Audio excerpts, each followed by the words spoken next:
сабағымыздың тақырыбы бізде педагогикалық кәсіп және де іскерлікке жалпы сипаттама деген тақырып. Сол сабақты қорытындылау мақсатында сәттілік шеңбері атты ойын дайындап келдім.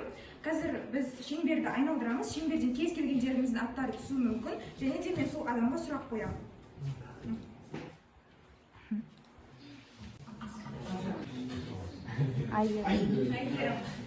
Әйгерім орныңызға тұрсаңыз, және бірінші сұрақ бізде құзыреттіліктің түрлері.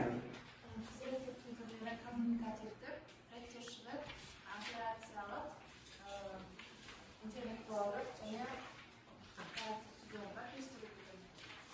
өте дұрыс, жарайсыз. Екінші рет біз шеңберді айналдырамыз. Және де бізде Ильяс орныңызға тұрсаңыз, екінші сұрақ бізде дидактикалық қабілет дегеніміз не? Ол деген оқушыларға түсінікті тілге жеткізу сабақты. Негізі дұрыс, өте жақсы. Енді келесі кімнің аты түседі екен?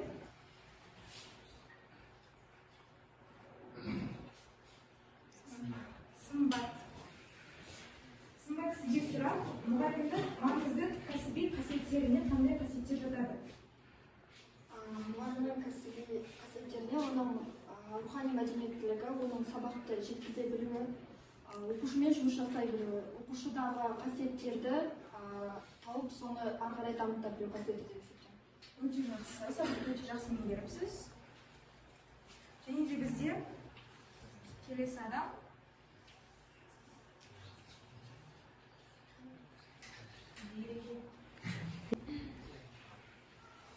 Бізде енді келесі сұрақ, Әбу Насыр әл-Фараби қай жылдары өмір сүрді?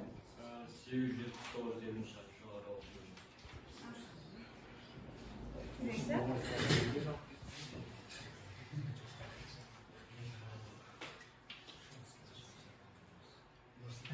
Нұрсұлтан, өзіңізді тұрсаңыз.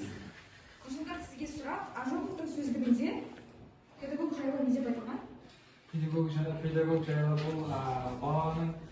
бұл баланың тәрбиесі мен білімінен жәрдем беретін, оған тәрбие беретін мұғалімді, яғни педагогты атайды. Жарайсыз. Рахмет. Назар аударғандарыңызға көп рахмет.